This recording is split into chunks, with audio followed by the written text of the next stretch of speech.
მოგესალმებით, მე ვარ იანთაძე და თქვენ უყურებთ პოდკასტ ციტატა. პოდკასტის დღევანდელი ეპიზოდის ციტატა ასე ჟღერს: ფიქრობ და ვასკვნი, რომ ერთფეროვნება ყველაზე საინტერესოა. ციტატის ავტორია მე-20 საუკუნის ქართველი მწერალი ერლო მახვლედიანი.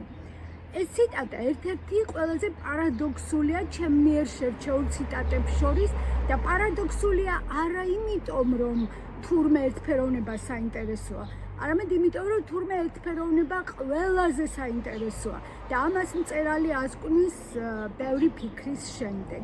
თავის დროზე, როდესაც ინტერვიუში ამ ციტატის კომენტარი ვთხოვე გიორგი ზურაბიშვილს, მან ძალიან მოკლედ მომიჭრა. არ ვეთანხმებიო, ჩემთვის მრავალფეროვნება უფრო საინტერესო არისო.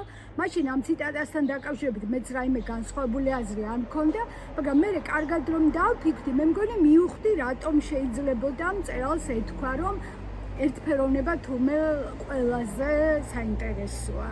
და აი სანამ ჩემ აზრს გაგიზიარებთ ამ პარადოქსულ ფრაზაზე, მანამ შეგახსენებ ტრადიციულ თხოვნას, რომ გამოიწეროთ ციტატა და შემომერთდეთ აქ ამ პლატფორმაზე. თავიდან მინდა ერთი ამბით დავიწყო. 1957 წლის ნოემბერში სან-ფრანცისკოს ერთ-ერთი თეატრის დასი და მისი რეჟისორი თურმე დიდი მღელვარებით ელოდნენ სპექტაკლის დაწყებას. ასაღელვებელიც ნამდვილად ჰქონდა, იმიტომ რომ უნდა ეთამაშათ სან-კენტენის ციხის 400 ტუსაღის წინაშე სპექტაკლი და ეს პიესა იყო შერჩეული იმ პრინციპით, რომ მაშინ ქალის როლი არ არსებობდა და ეს იყო სამუელ ბეკეტის პიესა გოდოს მოლოდინში. ფარდა აიხადა, სპექტაკლი დაიწყო და პირველივე ფრაზებიდანო ტუსაღებისგან შემდგარი აუდიტორია ჩაითრია ამ სპექტაკლმა, რომელსაც უკვე დაბნეული ყავდა პარიზის, ლონდონის, ნიუ-იორკის რაფინირებული მაყურებელი. შემდეგ გაირკვა, რომ რამდენიმე პატიმარს განზრახული ჰქონდა, რომ როგორც კი სცენაზე ქალი გამოჩნდებოდა, ძალიან ხმამაღალი სიცილი აეტეხა და სპექტაკლი ჩაეშალა, მაგრამ გავიდა ისე მთელი წარმოდგენა, რომ სცენაზე არც ქალი გამოჩნდა და პატიმრები კი სულ განაბული 3 საათის განმავლობაში უყურებდნენ სპექტაკლს. ეს ამბავი გიამბეთ იმ რეცენზიის მიხედვით, რომელიც ახლავს სამუელ ბეკეტის ამ პიესის ქართულ თარგმანს. არ ვიცი რეცენზია ვის ეკუთვნის, მაგრამ შეიძლება იყოს მთარგმნელის და მთარგმნელი კი არის თამილა ცინცაძე. რა ხდება ამ პიესაში სამუელ ბეკეტის გოდოს მოლოდინში? აქ ორი უსუსური მოხუცი დღიდან დღემდე ელოდება ვინმე გოდოს, რომელიც უნდა მოვიდეს და მათ უნდა მოუტანოს დიდი იმედი. მათ არ იციან ვინ არის ეს გოდო, ზუსტად არ იციან მოვა თუ არ მოვა, ზუსტად ისიც არ იციან რომ მოვა რას მოუტანს მათ, მაგრამ მათი ცხოვრება გადის გოდოს მოლოდინში. რას შეადგენს შინაარსი ხა მათი ცხოვრების? ხან ძალიან პრიმიტიული ფრაზებით, პრიმიტიულ თემებზე ეკამათებიან ეს მოხუცები ერთმანეთს, ხან შემდეგ გადაეხვევიან ერთმანეთს, ხან მოწყენილობისგან ფიქრობენ თავის მოკვლაზე. აი ესე არიან მზად, რომ აი სულ უმნიშვნელო ამბებში ყოველდღიური ერთფეროვნებანი ცხოვრებით გადააგორონ ყოველი დღე და რა უნდა ყოფილიყო იმაზე უფრო მოსაწყენი ხა პატიმრებისთვის, ვიდრე აი ამ მოხუცების აბსოლუტურად ერთფეროვანი ცხოვრება.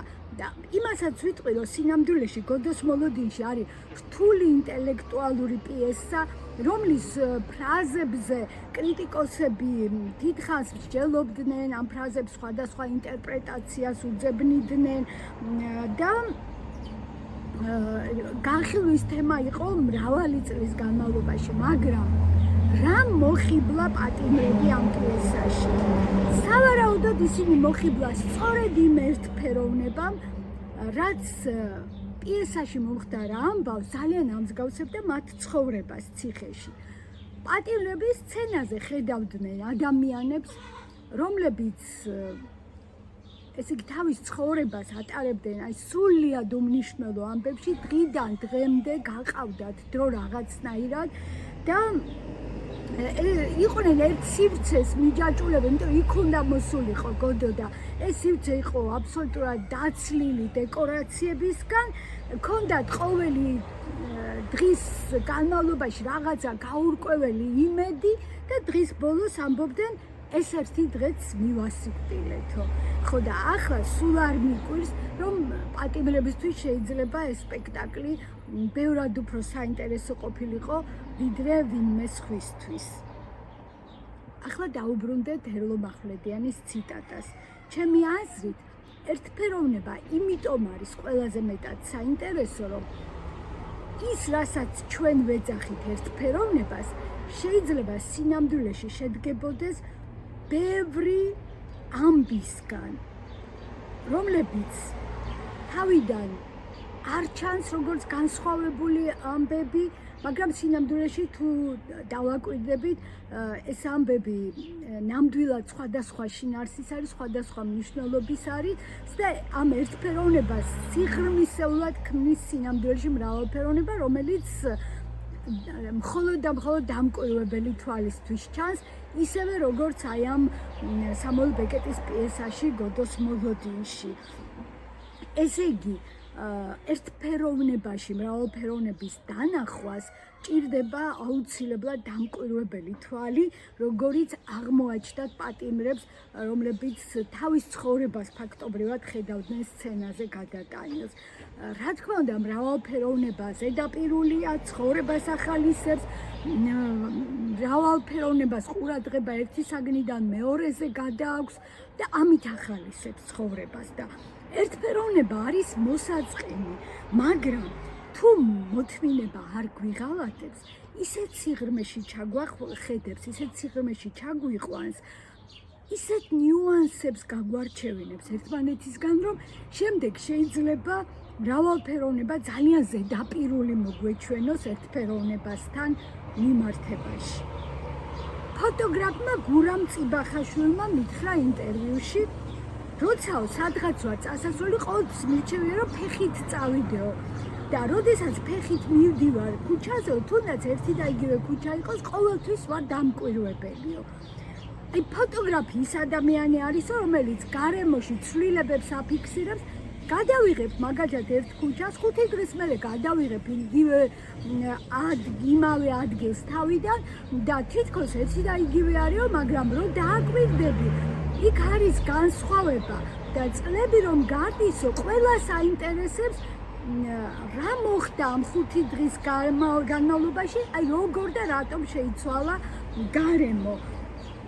ისიც მითხრა გურამმა, რომ ჩემი ხედვა და დამოკიდებულება დეტალების მიმართ ძალიან შეიცვალა იმის შემდეგ, რაც ჯეიმს ჯოისის ულისზე წავიკითხეო, იმიტომ რომ მაშინ მივხვდიო, რომ შესაძლოა დეტალები, რომელსაც ჩვენ არ ვაქცევთ ყურადღებას და მიგვაჩნია, ისინი უმნიშვნელოა და ერთფეროვანია, სინამდვილეში დიდ მნიშვნელობას იძენდეს, თუ კი კარგად დავაკვირდებით ჩვენი ცხოვრების რამდენი საათი მიაქვს ისეთ დეტალებს, როგორც არის მაგალითად პირის გაპარსვა, ან ზებრა გადასასვლელზე დგომა და ასე შემდეგ. და ეს ყველაფერიო ნამდვილად დამკვირვებელი თვალისთვის არის ძალიან საინტერესო.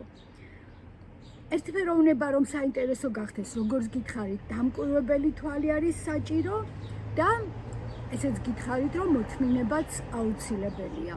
ახლა ერთ ამბავს გიამბობთ, რაც პირადად მე გადამხდა თავს. მრავალი ათეული წლის წინ დადიოდა მატარებელი თბილისი თელავი და მეც აკურაში ჩემს სოფელში ამ მატარებლით დავდიოდი როგორც წესი, მაგრამ შემდეგ ეს მატარებელი მოხსნეს, გაუქმეს და ამის შემდეგ დავდიოდი ან თავიდან ავტობუსით, შემდეგ სამარშრუტო ტაქსით, ან ოჯახის მანქანით და გზაზე ყოველთვის უნდა გამომევლო და ახლაც ასე არის სოფელი, რომელსაც ქვია მუკუზანი და აი ამ სოფელში, რა ვიცი, უხსოვარ დროში ამოვიჩემე ერთი სახლი.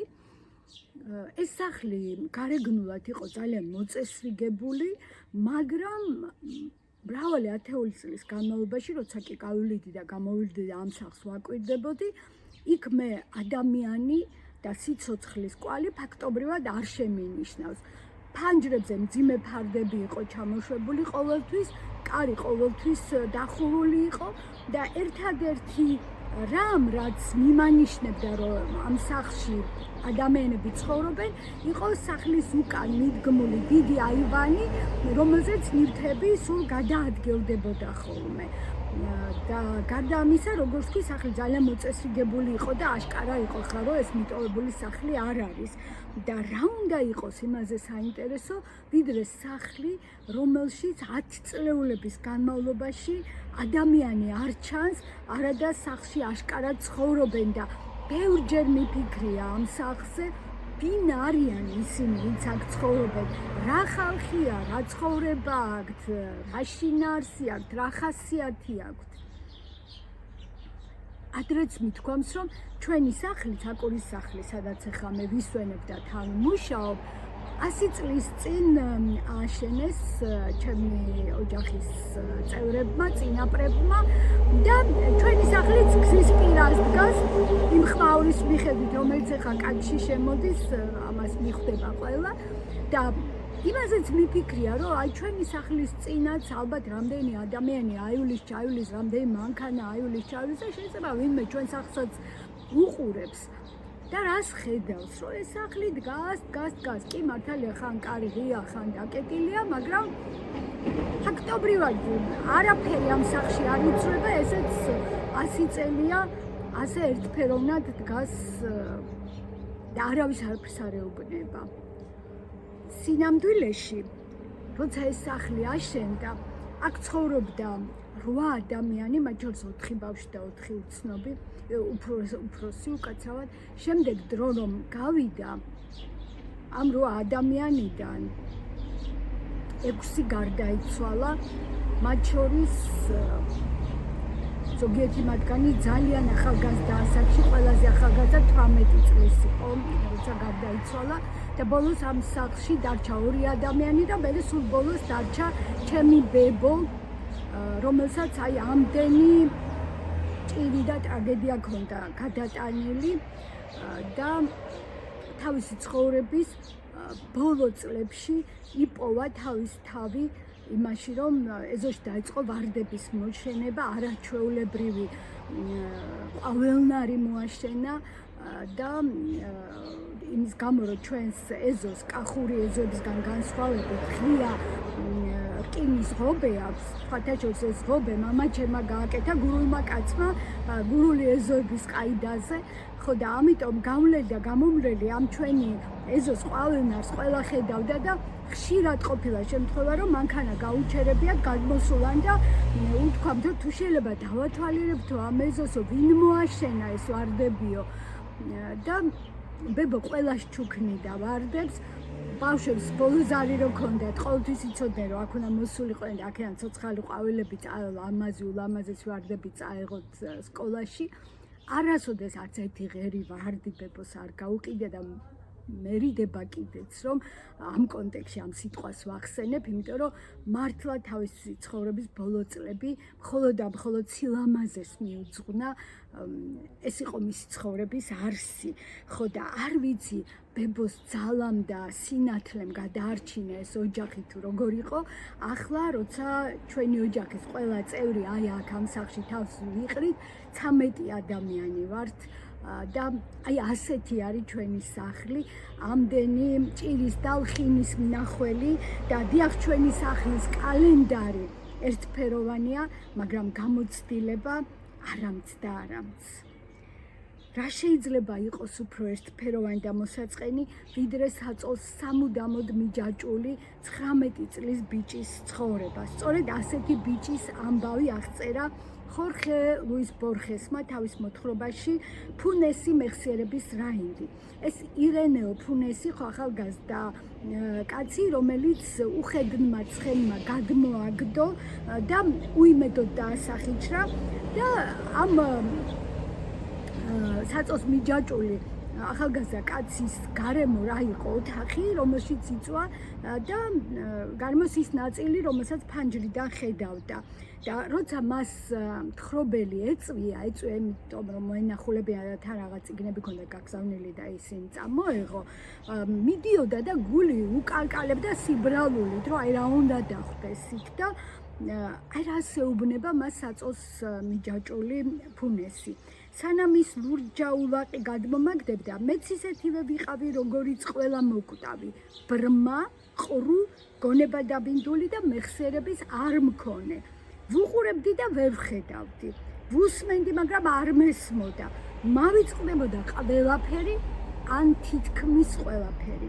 აი ასე აფასებს ახალგაზრდა კაცი თავის ცხოვრებას მრავალფეროვან სამყაროში, მაგრამ დაცემისას მან დაკარგა გონება და როცა გონი დაუბრუნდა, იმდენად მრავალფეროვანი გახდა მისი აღქმით სამყარო, რომ ცხოვრებაო თითქმის შეუძლებელი შეიქმნაო და რას ხედავდა ახლა? ჯერთი გაახსენდა ყველაფერი, მნიშვნელოვანი და უმნიშვნელო, რაც კი ოდესმე ცხოვრებაში თავს გარდახდენია და რაც კი გამოუცდია. შეეძლო დაენახაო ვაზის ყველა მტევანი, ყველა კუფხალი ამ მტევანზე, ყველა ფოთოლი. შეიძლებოდა გონებაში წარმოედგინა და იცოდაო, როგორი ფორმა ქონდა სამხრეთის ღრუბლებს 1882 წლის 30 აპრილის გარიჟრაჟზე. ყველა სიზმარი ახსოვდა, რაც კი ოდესმე უნახავს და როგორც ბორხესი აღწერს, აი საწოლს მიჯაჭულმა ფუნესმა შეიძინა ახალი ცხოვრება, წარმოუდგენლად უფრო საინტერესო, ვიდრე მას ჰქონდა მანამ სანამ ეს უბედურება შეემთხვეოდა და ეს მოთხრობა ჩვენ კიდევ ერთხელ გვახსენებს და პირდაპირ გვეუბნება, რომ ზოგჯერ მრავალფეროვნება გავს სიბრმავეს და სიყრუეს და ერთფეროვნება გავს ხელახლა დაბადებას. ახლა ჩემთვის ერლო მახვლედიანის ფრაზა, რომ იფიქრა და დაასკვნა, რომ ერთფეროვნება ყველაზე საინტერესო ყოფილა, ასე პარადოქსულად აღარ ჟღერს, პირიქით ძალიანაც ლოგიკურად ჟღერს, იმიტომ რომ თუ ბევრს ვიფიქრებთ, შეიძლება ნებისმიერმა ჩვენგანმა დავასკვნათ, რომ მრავალფეროვნება ხელს გვიშლის არსის წვდომაში და შეიძლება ხელოვნება სწორედ ეს არის, რომ ერთფეროვნებაში ნიუანსების გარჩევა და აღწერა ისწავლოს ადამიანმა და შესაძლოა ცხოვრების ხელოვნებაც სწორედ ეს იყოს. დღეს აქ შევჩერდები და ხვალ დავბრუნდები საინტერესო ამბებით უაღრესად საინტერესო ადამიანზე. იმასაც გეტყვით წინასწარ, რომ ამ ინტერვიუს, რომელზეც ხვალ გიამბობ, შემდეგ საინტერესო გაგრძელება ქონდა და ამასაც მოგიყვებით, რა თქმა უნდა. მანამდე კი გიტოვებთ ტრადიციულ თხოვნას, რომ გამოიწეროთ ციტატის არხი და ტრადიციულადვე ძალიან დიდი მადლობა ყველას, ვინც უკვე ჩემთან ერთად.